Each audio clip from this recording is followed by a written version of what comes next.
মনোবীক্ষণ polyclinic, চিকিৎসার জগতে এক দশক। এখন এখানে সব বিষয়ে ডাক্তারবাবু এক ছাদের তলায়।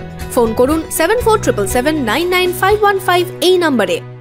বছর হয়ে গেল ডোমকল পৌরসভার সার্বিক উন্নয়নের ক্ষেত্রে পৌরসভা ব্যর্থ কেন? তৃণমূল কংগ্রেস জবাব দাও।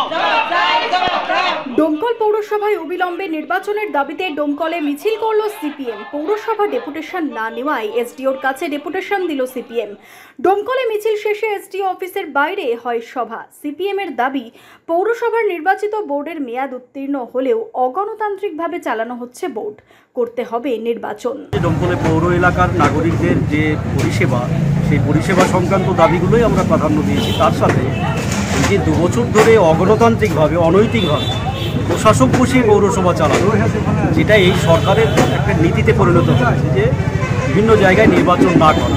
আমরা বলছি যে নির্বাচন করতে হবে দ্রুত, এবং যতদিন না নির্বাচন হচ্ছে এই প্রশাসক সরিয়ে দিয়ে এসডিওকে অ্যাডমিনিস্ট্রেটর বা প্রশাসক